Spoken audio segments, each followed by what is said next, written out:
Right. So the first lectures of this series of lectures that you are going to get is, you know, finding and organizing literature.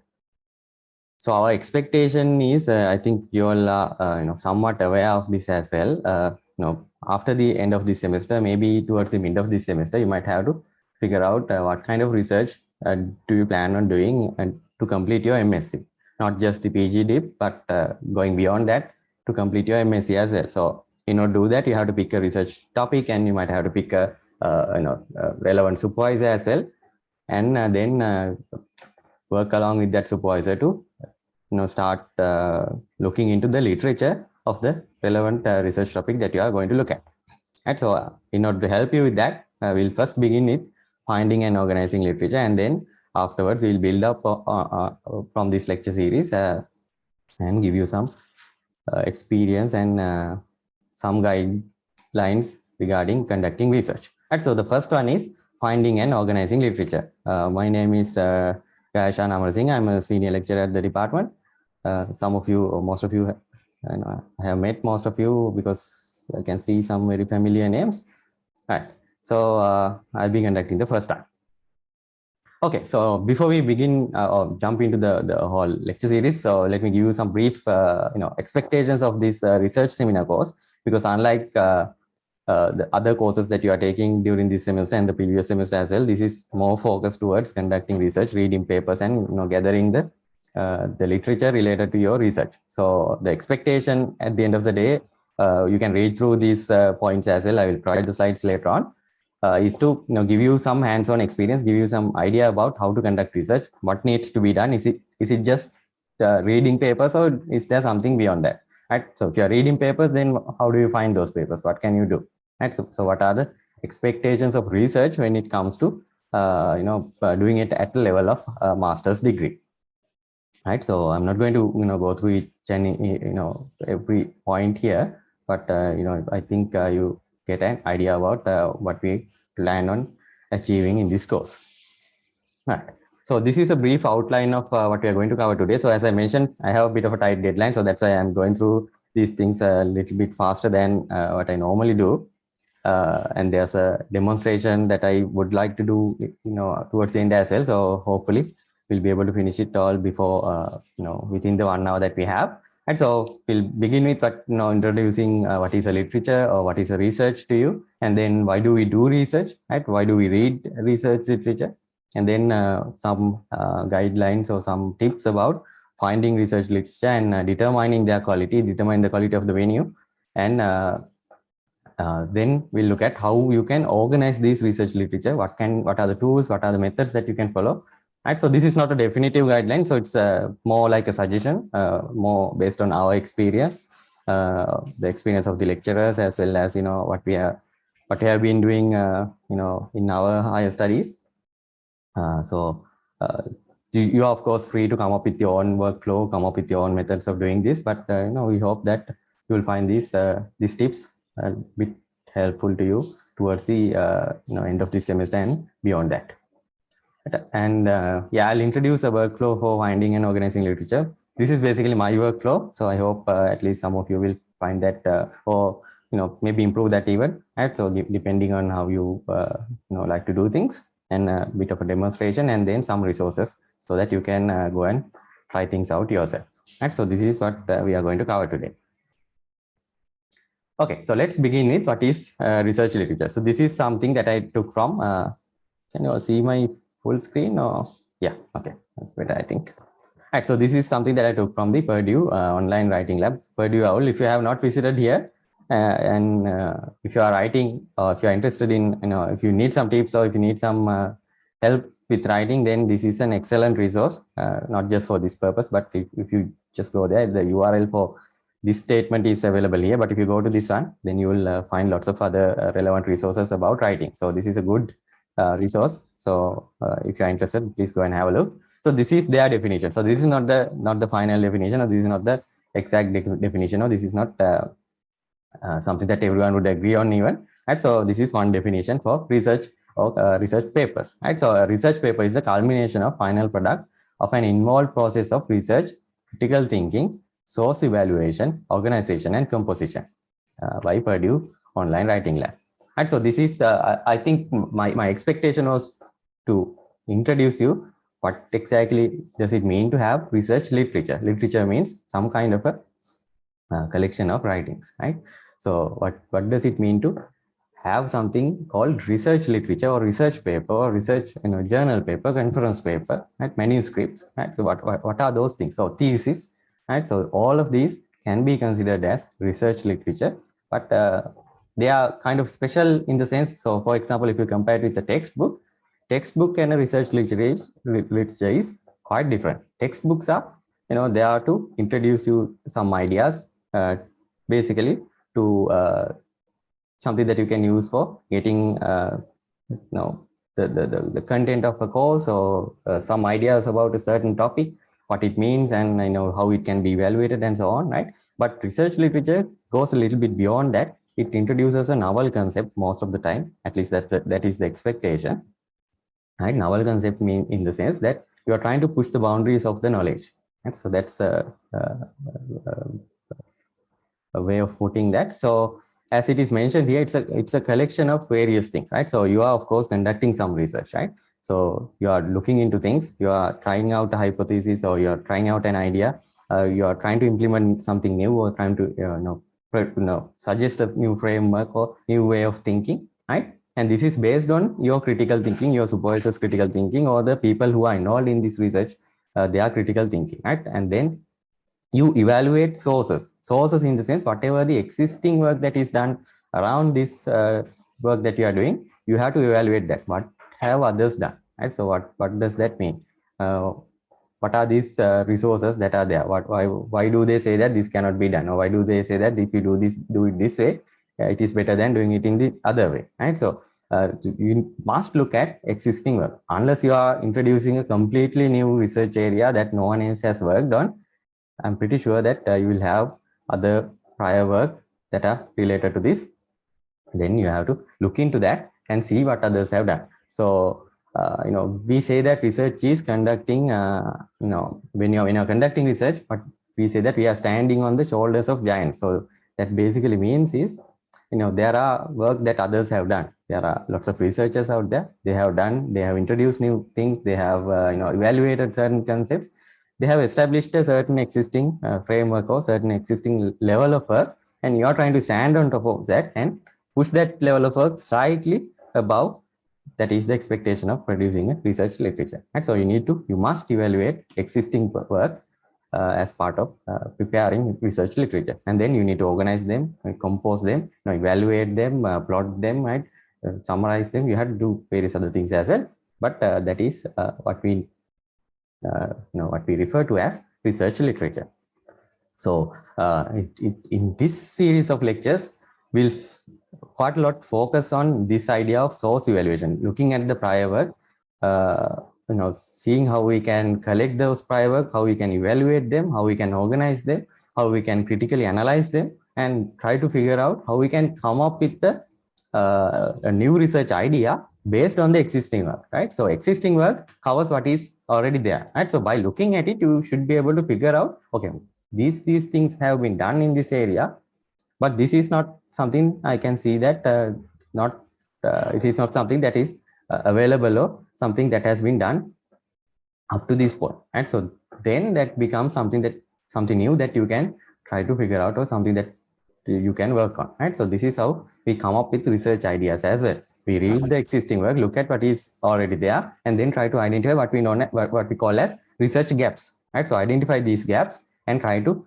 introduce a solution to bridge these gaps, right? So that is basically what it means to have research. And when you publish that work in a respected venue, then that becomes research literature, or a research paper, or a journal paper, right? So that is how we look at these research papers, right? So if you have any questions, please interrupt me or put it on the chat, and I'll looking at the chat as well, right? So why do we read research literature? As I mentioned, we need to, of course, look at what is existing, right? What are the existing ideas that are out there, right? So that is one big reason why we read research literature. Right? So I have listed down some of the reasons. The first or the most important reason is to understand a domain or an idea or a topic. Right? So by reading the research that are being done in that area or in that domain, this is not something that you would instantaneously get as well. It takes some time to build this. It's kind of a challenging task as well, but if you keep at it, then of course you can become better at it. Right? So even us, the lecturers, the researchers who are still doing this for, we have been doing this for some years, but still even us, we find it challenging sometimes. We find it daunting, right? So but if you are willing to put the effort, and if you are willing to keep at it, then it becomes much easier down the line. Right? So I hope that you will also not get discouraged, because sometimes you will find a research paper that doesn't make any sense at all. Not even the research proposed idea makes sense. The evaluation method doesn't make sense. But if you try to build the knowledge around it, try to read the relevant papers that are being referred. If you do all those things, after some time, it will start making sense, and you will try to you will see what the authors are trying to say.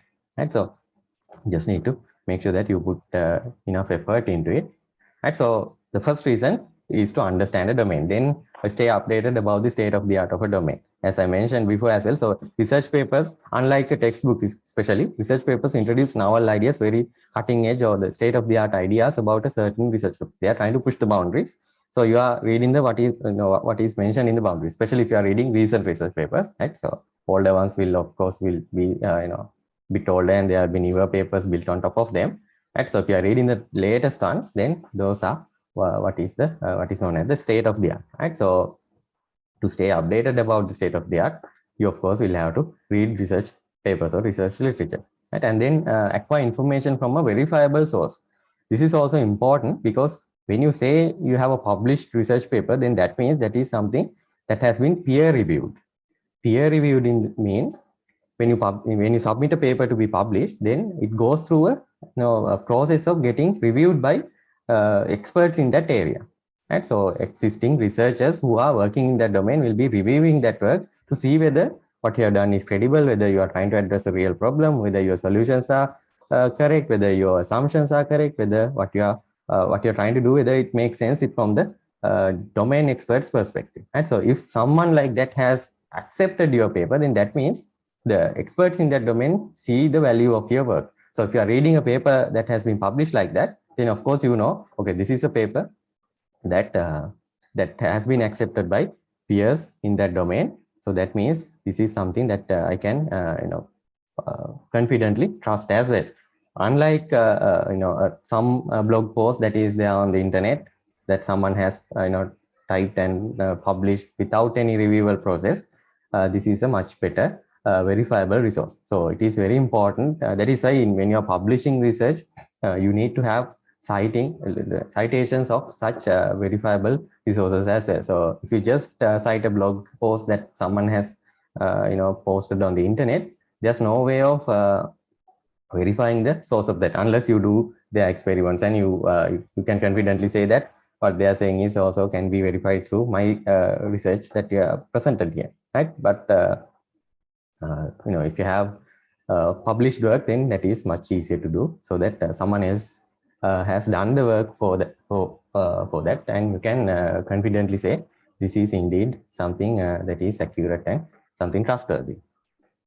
Right? And then another reason for conducting a literature survey of a new field. So you are trying to get into a new field, or you are trying to identify a new topic, just like you guys would be doing. Right? So you are trying to identify a research or a research problem that you want to address at some point. Right? So in that case, then you will be doing what is known as a literature survey. Right? Look at the key papers in that domain. So if you, for example, because my specialty is in distributed systems, I take, so let's say you take distributed systems, right? So you go and look at, and when you say distributed system, there are so many different domains. So let's say you pick cloud computing, right? So you go and search for cloud computing, right? And then you pick the key papers in that domain. You see what are the papers that have been most cited, or who are the key authors or key researchers in this area who have published work, right? So if you can identify them, then you can see what are the papers and where are those papers published in, what are the journals, what are the conferences. And so, okay, so these are the top journals and conferences that have papers in cloud computing. Okay, what are the other papers that this journal and conference has published, right? So then you go and look at them, and then you look at the papers that have been cited in those papers, right? And then you go and build your collection of papers, and with that you will build your knowledge around that new field as well, right? So that is the expectation. But so by doing a literature survey, you try to identify, okay, what is the state of the art in this domain, what is being done by the researchers, what are the research gaps. Hopefully that is your expectation to do as well. Identify the research gaps and try to come up with a problem that needs to be addressed, something that has not been addressed up to this point, right? So as I mentioned here, identify gaps in research and synthesize new research. So that is what we expect you to do next. But begin with the literature survey so that you can build the knowledge and then identify the gaps, and finally synthesize new research out of that knowledge.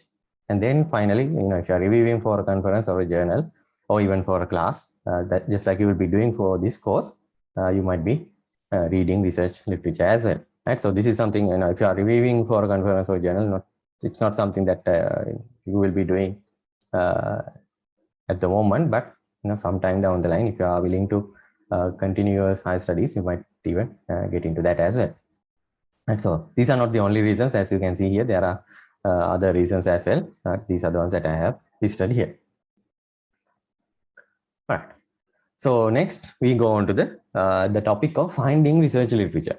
Right. So let's jump into the same topic of identifying papers on cloud computing. Right? That's a broad topic. There are so many different areas that you should look at, but I'm not going to get into that at this stage. But if you want to find something in cloud computing, what is the best way to do that? And so the obvious thought that comes to your mind is, why don't you go and search on the Google? Right? So you can go to the Google, type cloud computing, and it will bring up some ideas, some even research articles, some not so peer-reviewed articles, but blog posts or some opinions about about cloud computing by others, right? So some companies' pages might come up, right? So it will be a very wide variety of collections of content will come up as part of your search on Google, right? So not whatever the search engine that you use. So this is, of course, one way to find research literature, but it is in my opinion, it is not a very efficient way of doing that, right? So when you are searching, just searching just searching on the internet without any focus on what you are looking for, then you might get distracted. You might get articles that are not really peer reviewed, so that might be hindering your work as well. So you should be able to do a bit more focused research, which you can do, of course, with search engines that are research specific. So I'm sure you have heard of Google Scholar. Google Scholar is one such search engine that is specific for finding research articles and even patents as well, but not go into that one. But if you just simply search on Google Scholar, then all the search results that you get will be from research papers. Some might not be peer reviewed, some might be like preprints that are from places like Archive, but most of the time it will be peer reviewed research papers. By looking at it with experience, you will see whether it is a preprint or whether it is a research paper that has been published. Of course, if it is a published paper, then the publication information will be available so that you can verify whether it is a published paper or not. Don't really have to do that every time. By looking at the paper, you will be able to figure it out. But if you have concerns, you can do that as well. So Google Scholar is one such research specific search engine that you can use in order to find things, right? So I have given you the links to them here as well. So when you receive these slides, you can go through them and see how they work as well. Another such research specific search engine is DBLP, right? So this is also something that is, in my opinion, the DBLP is a bit more easy to navigate, in the sense that you can set up all these different filters, and it has a bit more control over or the results that you are getting. In the demonstration, I'll show you both of these, Google Scholar as well as DBLP, so that you will get an idea what I what I'm talking about here. And again, another one, ResearchGate, but these are not the only ones. There are so many other such research specific search engines as well. Right? So in my opinion, this is the most effective method if you are just generally exploring the ideas. Right? So my suggestion to you is, if you are when you are beginning your literature review, when you are beginning your research, go and do your searching on these research specific search engines. Don't do that just on Google, because that will be a bit ineffective way of doing that, right? And then here are some other ways of doing it. So these steps are more useful to you as you gain some knowledge about the domain, gain some ideas about the domain, which you can of course gather through going through something like Google Scholar or DBLP, right? So once you have seen research papers, once you have seen the common names that appear, right? There will be some key researchers who are working on the specific domain that you are working in, right? So once you have that knowledge, once you know that, okay, this person is working specifically on this area, or this research group is working specifically on this area, right? So then you can go to their websites themselves, right? So most of the time, researchers or the research groups will have their own websites, and in that website they will have their recent publications, their ongoing work, the people involved, what kind of outcomes they have, what kind of deliverables that they have produced. All that information is generally available, right? So by going through such a researcher's web page or a research group's web page, you can gather a bit more details about the state of the art or the current work that is being done, right? So that is also a good way of finding research literature. And then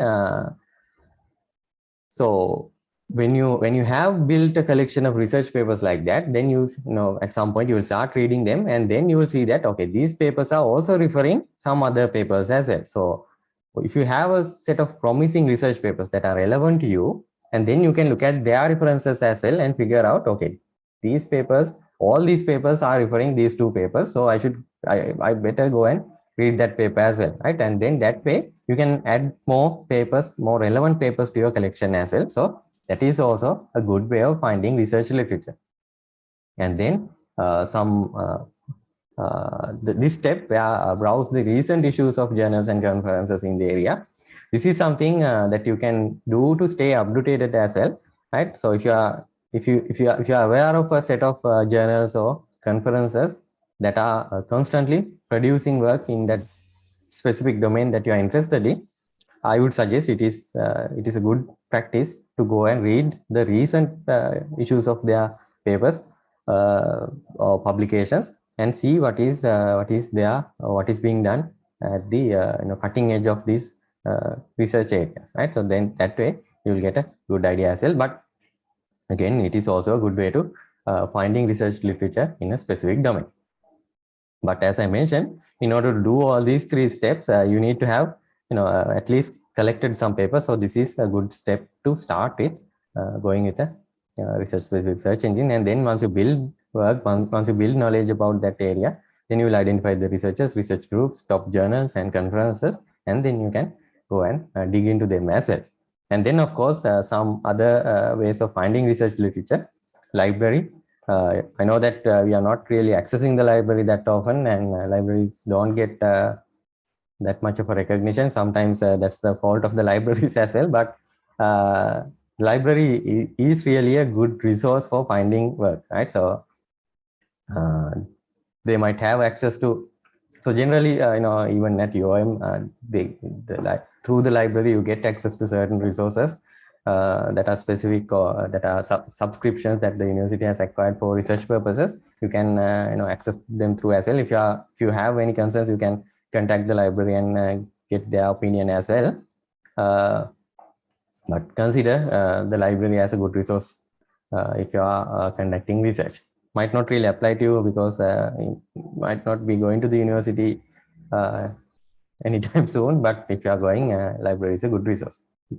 Right? And then you have, of course, your colleagues are there. You can talk to them. People who are working in a similar domain, you can talk to them. It's a really good idea to discuss new papers with them. So see whether they have come up with a new work that is interesting, because that way you'll be surprised the amount of ideas that you can gain by just discussing your topics or your thoughts with colleagues who are working in a similar domain, or even a different domain, because people who are working in a different domain might give you some different perspectives as well, right? And then of course you can talk to us, the lecturers.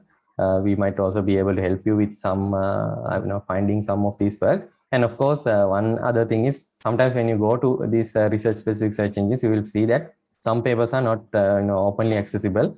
So if that is the case, if you find it that the paper that you want to read is not publicly accessible, then you can of course contact one of the lecturers, at least the lecturers who are conducting this series of course, or your research supervisor also.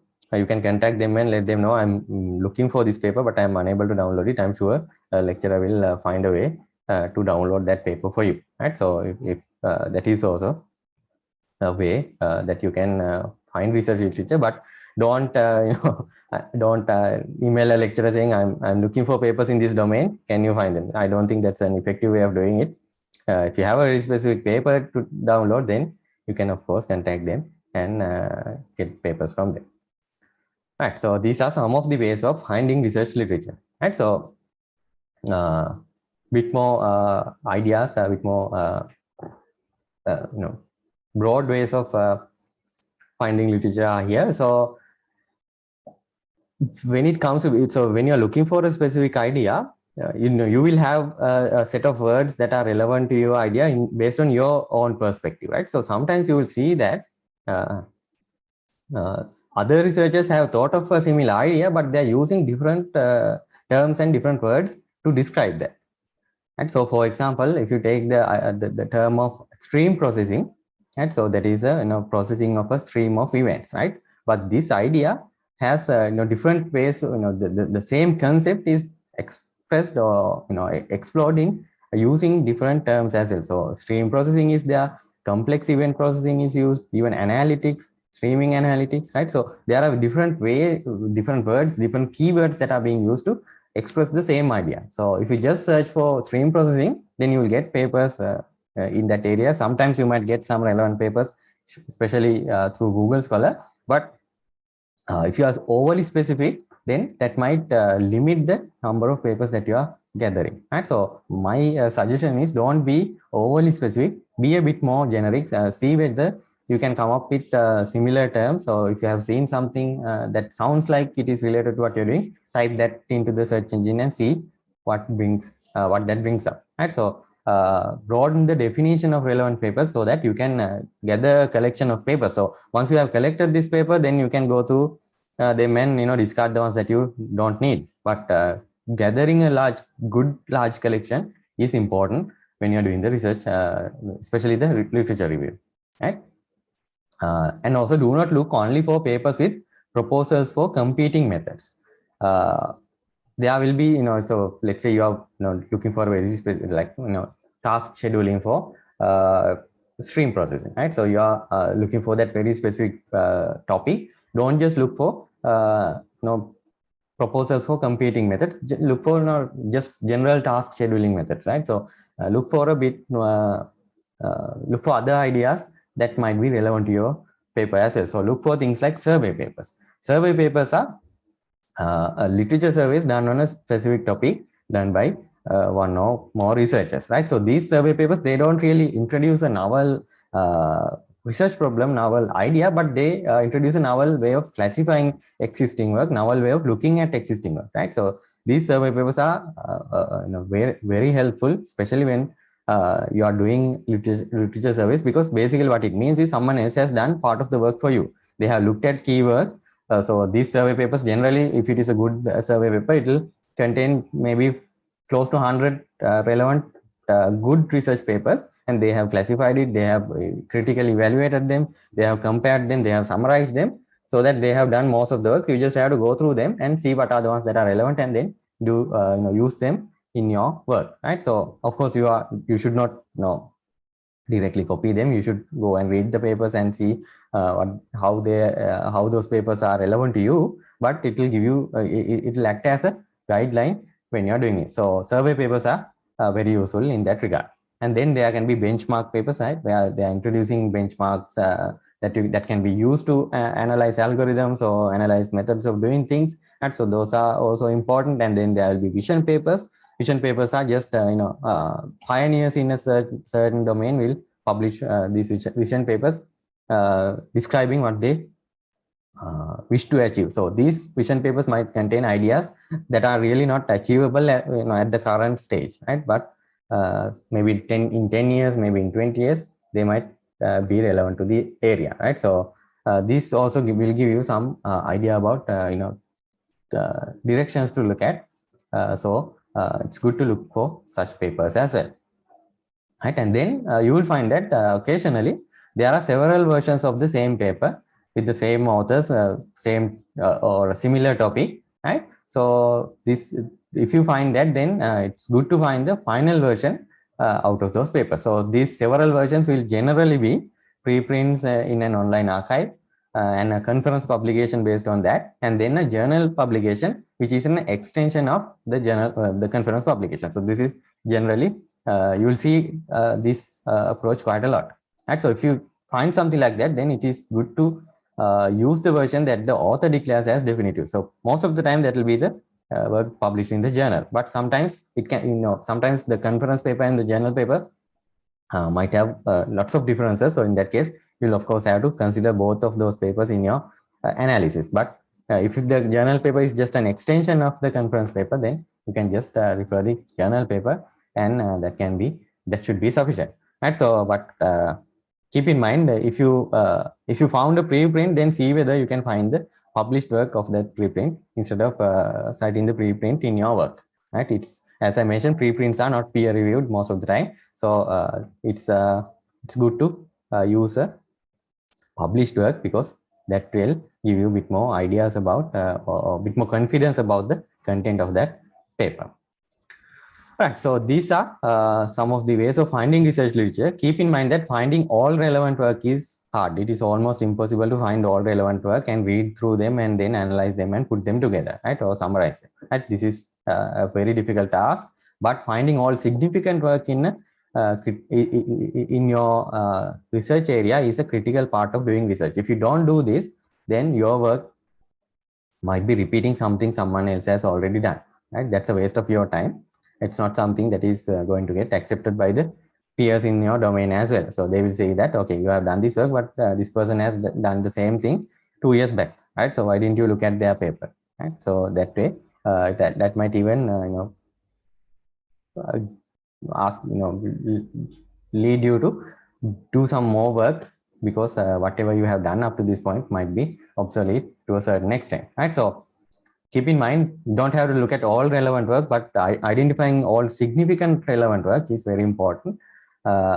You should not do the literature survey in a lazy manner, because I have seen that even in previous semesters, some people do not put a lot of effort into it, and when they go to the PhD proposal, they might get they might be asked to redo the whole thing, because they are not presenting a sound literature survey. And if the literature survey does not look good, then that means you have not done a good look at the existing work, and that is not the way that you should be doing research. So make sure that you identify the critical part of the critical ideas or critical papers or the significant papers in your area, and look at them, review them during your literature survey. Right. So the next topic that I'm going to talk about is determine the quality of a paper and the conference journal. Right. So this is also important, because you will see that there are some conferences and journals that are not really high quality. There are also conferences and journals known as predatory journals or predatory conferences, where you can just pay some amount of money to them and they will publish anything, right? So of course you will have to discard those things. I will describe some method that you can use for that. So as you get familiarized with the domain, you will see what are these predatory journals and conferences, right? So you should of course discard them. But even on published or indexed journal or index conference paper, you see that some of them are not producing papers of high quality. So if you find something like that, how do you determine the quality of a paper, and of course also determine the conference of quality of the conference or the journal? And so quality of a paper, it's kind of easy to determine, in the sense you can look at, the first thing that I would look at is the quality of the language usage. So looking at the the language that is being used there to describe things, uh, of course if there are spelling and grammar mistakes, then that's a major red flag that this paper is not properly reviewed. It was not something that is you know that has gone through the accepted uh, pipeline of publishing, right? So then of course you can discard it. But even if it is having correct spelling and grammar, still if the ideas are not clearly described, or if the concepts are missing some parts, or if you are not concise enough, and then also that can give you some idea about the quality of the paper itself as well. So that is an easy guideline of discarding papers that are not of good quality. And then quality of the diagrams and the labels.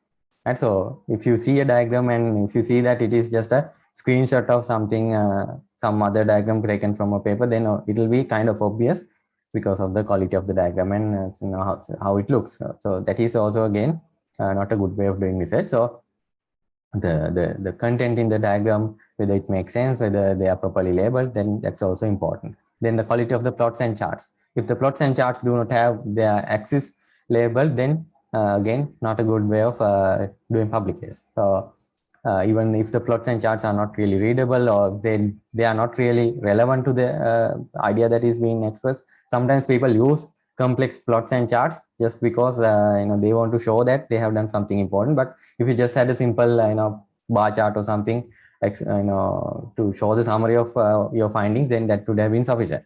But that those type of work also can lead to identifying the quality of a paper that is published. And then the last one, the quality of the content, this is something that would require a bit more work, because you will need to critically analyze the content that is there, right? Whether the assumptions that are made are reasonable, whether the results are statistically significant, right? So if the results are not statistically significant, if those results are something that could have happened randomly by looking at the by doing the same experiment, then you can't really say that this happened because of this hypothesis, or whether the hypothesis is acceptable or not, right? So it is again the statistical significance of your results is something that you should be able to prove and show in a confident manner. So that is also another important aspect of identifying the quality of the paper. Whether the conclusions can be derived from the presented results, that is also important. Some people might try to derive conclusions but those conclusions are not justified through the results that they are showing. So if that is the case, then that is also a good paper to refer to. And the last one is also important, whether the findings are reproducible. So if you see some algorithm, but if it is missing some steps, then of course that algorithm is not really reproducible. And that means the authors are probably trying to hide something, or they might not be presenting the exact thing that they did, right? So then again, that is not a good way of doing research. So one thing that you have to keep in mind is, so when you are also writing papers, you have to make sure that you maintain this quality as well. If your language is not good, if you have spelling mistakes and grammar mistakes, and if you are not concise enough, if you are not clearly expressing your idea, then again someone else who's going through your paper will discard it based on a similar criteria. So when you're also writing your papers, writing your thesis, writing your PhD report, keep these in mind as well. So you need to adhere to the same principles if you are judging someone else's work based on those principles. And then the quality of a conference and a journal. This is also a good way of identifying quality papers, because if you are accessing a high quality conference or a high quality journal, then most of these will have been identified in the review process, and the papers that are not really adhering to them will have been discarded. So the papers that are published will be of a good quality if you are accessing a good quality conference or a journal. So the quality of the work published, their review process. So good journals and good conferences will clearly state what their review process is, how much time on average it would take to do the reviewing, right? So those information will be available, and it will give you a good idea about what kind of work gets published there, right? So if the journal has a review time of 2 days or 2 weeks, then that might not be a good one, because it will take some time to critically analyze things and try things, multiple people to do the same and arrive at a conclusion about the quality of the paper. So the review process will give you a good idea about the quality of the conference and the journal. And the focus and relevance to the research topic. There will be conferences and journals that are covering a broad range of topics. Those are not uh, not always those are suitable for or can be considered as a high quality conference or journal. So if it is focused on a specific topic, and if it is quite relevant to the idea that you are working in, then that might be a good way of identifying a good conference or journal. So for example, if you are working in a algorithm for that is related to cloud computing, and you go and publish that in a machine learning paper, machine learning conference, then it says a lot about that conference itself and the paper that you're trying to publish as well, right? So that is just a very simple example, but I hope that you get the idea what I'm saying, right? And then whether it is indexed. So index in the sense whether uh, Scopus index or IEEE Extreme or some IEEE Explore, whether the publications that you have are indexed in a index like that, then that is also something that you can consider as a good resource. But don't just consider that because lots of publications are indexed, so that is not by itself it is not something that should be driving your decision about the quality of the journal or the conference. And then the people involved, the researchers who are involved, the research groups, the universities, those will also matter in identifying the quality of the conference and the journal. So you can look at the editorial board, you can look at the program committees in the conferences, and so that will also give you an idea about the type of people who are involved, because when someone is involved in a conference or journal, then their reputation is also at stake. So they will make sure that a good job is done. So you can also get an idea about that. And then the impact factor of a conference. So impact factor will give you an idea about how much of an impact on average this conference has made throughout the years, right? How many citations on average do they get? What is the H index of on average of that journal or of that conference? So that will also, if those numbers are higher, then that means they have higher impact. They are getting cited by other researchers in that domain. That means this venue, this conference or this journal is publishing or producing work that is respected by the peers in that domain. So that gives you a very good idea about the quality of the journal itself, right? And then rely on accepted ranking mechanisms or lists as well. So this is one such ranking mechanism known as co-ranking. You can go to this URL. So the first one is for conferences, second one is for journals. Unfortunately, this journal ranking is discontinued from February this year, but still the ranking is there. So if you want to at least identify the papers that are relevant up to this point, then you'll get a good idea through this. And of course, conference ranking can be used to identify good higher rank conferences. So if you are referring a higher rank conference, then you can almost guarantee that these are good, these are producing quality papers, because their review process will be tough and it will take some time, and the people who are involved will be relevant researchers in that domain. So it will give you a good idea about their quality. And then there's a list, there are lists like this. So one such list is published here. You can go and check out those as well. That will also give you some idea. Right, so this is how you would identify the quality of work and the conferences, right? And then yes, once you have once you have collected a large collection of research papers like that, then the next step is to how can I organize. So if you have hundreds of papers, then of course it's going to be very difficult for you to go through each of them and organize it in a meaningful manner. So you need to organize research literature, because they can be classified in many ways. So depending on their subdomains, depending on the types, even depending on even the conferences or the journals, or depending on the authors, you can classify the work in many ways, right? And then it is important to identify the links between these. So if this paper is referring these papers, and these papers are referring these papers, and so there will be links like that, and it's good to identify those links as well.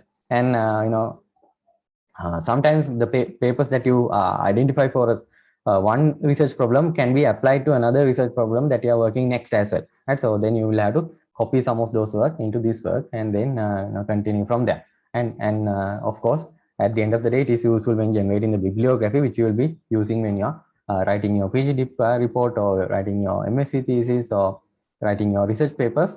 Then again, the collection of papers should be organized in a way that you can automatically generate the bibliography from those papers, right? So how can I do that? The best way to do it is to prepare a logical structure for those papers, right? And then tag the papers according to this logical structure that you come up with. If you are classifying them based on the subtopics, then tag the papers based on those subtopics as you keep reading them, right? And then prepare a summary of those papers, right? So have a summary of them ready, so that when you are going back to the paper again, you can just read the summary and get an idea about what this paper is about, and then add comments to the paper as you keep reading it, so that you can have, if you have questions, you can ask them there, and then you can later find an answer to that, and add that as a comment as well. And later on, when you are going back to the paper, those information will be available. You don't have to redo the whole things again, right? So it is very important to organize research literature in a meaningful manner, because otherwise it's going to get a daunting task, especially if you if you keep working at it, and if you are collecting new papers as you go on, then it's going to be a very difficult thing to do, right? My suggestion is to use tools and automate this process as much as possible. And so in order to do that, what you should do is set up a workflow for finding and organizing research literature. So when I say that finding and organizing research literature, one thing that you should keep in mind is searching for papers and reading them should be separate tasks. You should not do them all at once. If you are searching for papers, do that first. Collect the make a collection of papers, and then look at them and go through them one by one. Filter them according to your filtering criteria. Remember that three phase reading criteria that we introduced in the previous semester. You can use something like that to filter out papers, but you should do them as separate tasks, because if you try to mix them up, then it's going to take a longer time, because you'll be reading papers, then you get distracted, then you will yeah, it's going to be a difficult task to do one of if you try to do them all at once. So collect first and then read next. That's my suggestion.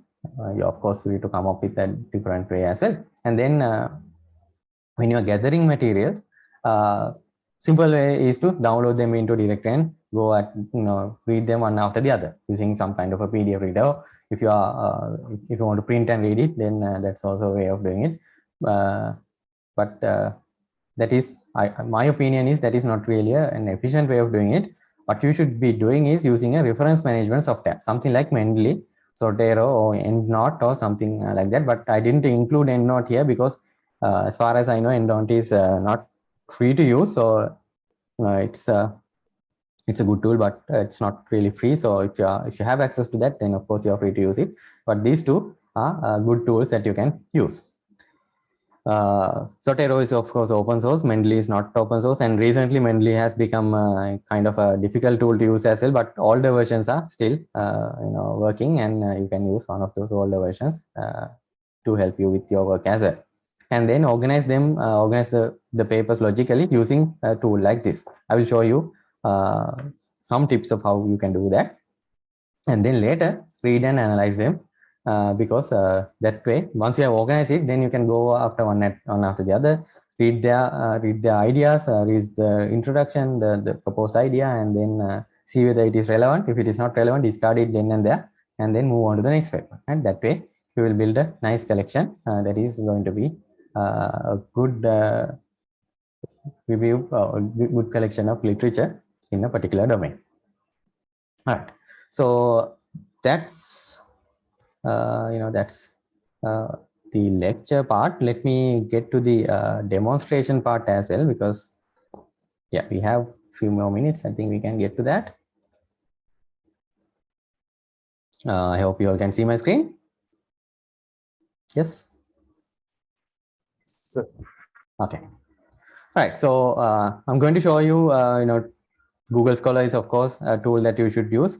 To the right hand side, you see my Mendeley application. So Mendeley is the tool that I'm using for managing my collection of papers. So this is, this is a bit of an old collection because in this computer I'm not, I don't have my latest one, but I think you get an idea. So you can have a collection of papers like this. So these are some of the papers are, they go way back. So there are all the papers as well, right? So this is what I'm using for my work. So I just have it on right hand side, just so I can introduce it to you. Right. So before we going into that, let me talk about how you can find a topic here. So Google Scholar, of course, it's very easy. You can cloud computing, and then it will give you papers on that, and then you can have filters. You can filter by the year, you can filter by the relevance, the published date, and so on. You can sometimes you can straight away get into their PDF from that as well. So that is one way of doing it. So most of the time these are peer-reviewed publications. Sometimes you will get some books as well, and some other non-peer-reviewed articles as well, but generally those are peer-reviewed ones, and it will be easier for you to identify them as well. Right.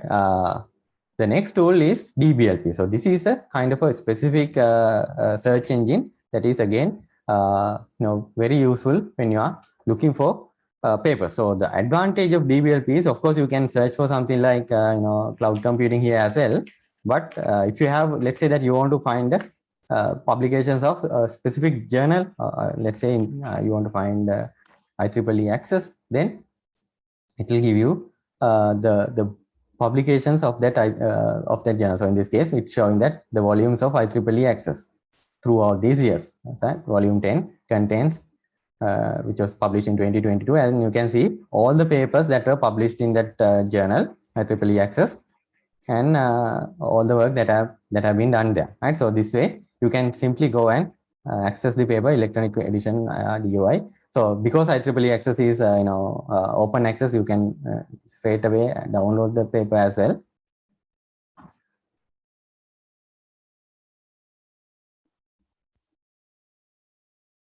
It will take you straight to the source, original source, and you will be able to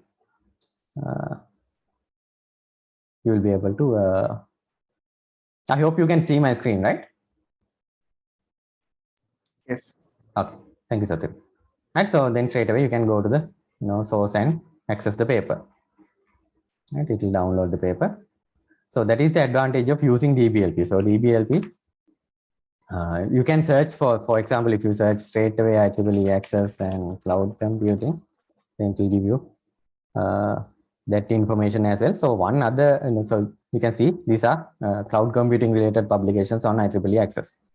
Right. So that way, if you know a good conference or a good journal, then you can search straight on that. One other advantage of this is it will give you the top authors who have published in this area. So this Guangzhou Han is has 5 papers published in this in IEEE Access in the cloud computing domain. So probably you can go and look at that person's profile and see their research groups and see whether you can identify relevant work, and you can it also gives you a list of publications. So as of course, because I used IEEE Access, most of the papers are from IEEE Access, but there are other papers from IEEE transactions in cloud computing and so on as well. And so this will give you an idea about top conferences in this domain. So for example, if you just search for cloud computing here, then you see Rajkumar Bhaiya is the highest published author in that area. So he has 174 papers in this area. And if you look at the venues or the journals and conferences, you can see CORR is it's from the archive, but IEEE Access has a lot of papers. Future Generation Computer Systems has a lot of papers. Journal of Supercomputing has a lot of papers. So these are some top conferences and journals that publish work in that area. So this will give you, some other ways of refining is also available. I would leave that for you to figure out. And so this will give you a good idea of who are the top researchers and what are the top venues that are publishing in this area. So Anyway, so if you have found a paper like this, and if you have downloaded it like this, then the next step is to organize it in a meaningful manner. So that is where Mendeley comes in. And so Mendeley allows you to it has a collection of tools. So this is the Mendeley's old version. So I have provided in the slides themselves the link how you can find this older version, because the latest version has some issues. So I will suggest you not to use the latest version, use an older version like this. But you can also use Zotero as well, so that will also give you similar features as well. And so one tip that I would like to give you is in Mendeley's settings, there's an option called watched folders.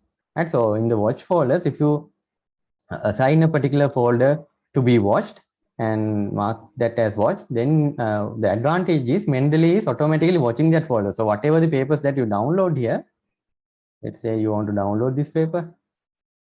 If you download this paper into that particular folder, then it will automatically get added to the library that you have here on Mendeley. So this is a workflow that I am using as well. So let me.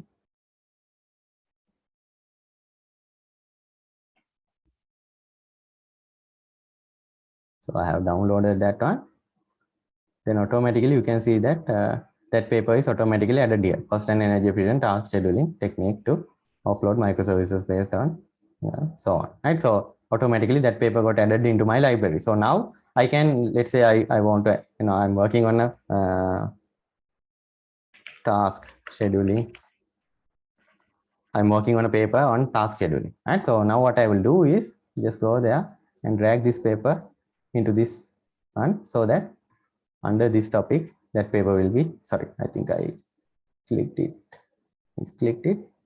So you can drag it here. So you don't, I mean, that way you can easily organize things like this, right? So if you just go in here, so for example, if you look at this is one such collection and pipelines, one paper that I was working in, right? So that way you can have a collection of these papers and then easily read the paper here itself. You can add comments.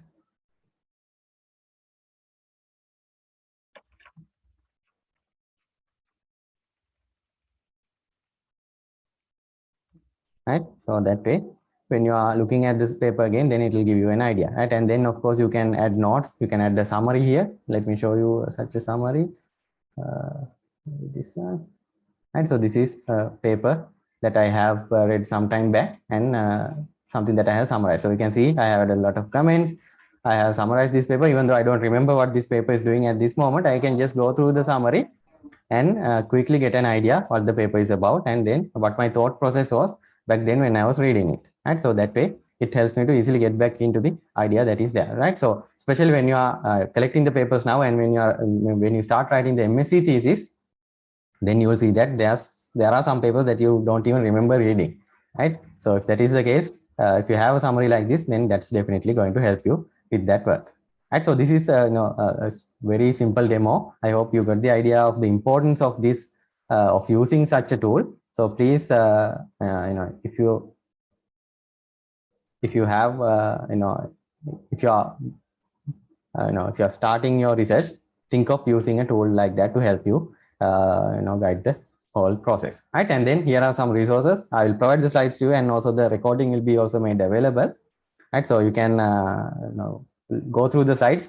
Here are some such useful search engines, some reference management tools. So here's the link to that downloading the older version of Mendeley if you're interested in using Mendeley. But Zotero is also free to use as well, and some other resources about data sets, and GitHub, Kaggle, those are good resources. And if you have found new such good resources, we'll set up a course forum. You can go and add those there as well. Right, so that's the end of the lecture. I have almost gone beyond the time allocated to me, but I need to make another announcement as well. There will be a group activity after the next week, right? Not next week, week after next, right? So that activity will be published during this weekend. So this is a group activity in the sense you have to do it individually, but it will be evaluated as a group by putting you in groups and then discussing the content in that group, right? So what you have to do is you have to do a small literature survey, and you should be able to present your findings in a way like this. So if you have used something like Mendeley, then you should be able to show that work through your Mendeley software and show that, okay, I have used this, I have added these comments, and I have summarized things like this, right? And then you will get some feedback from the lecturers regarding your workflow and regarding the way that you have analyzed work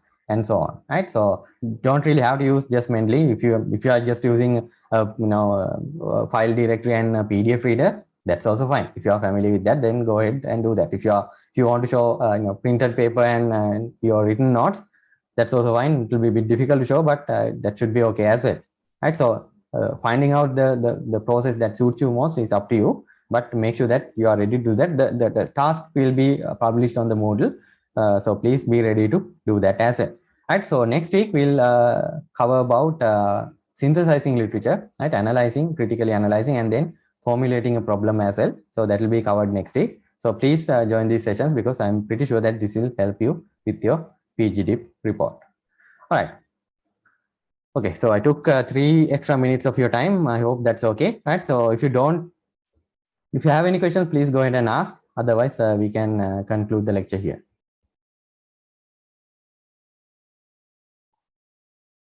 Menon is asking whether I can share the slides and the recording. Of course, the slides and the recording both will be uploaded into Moodle, so it will be available there.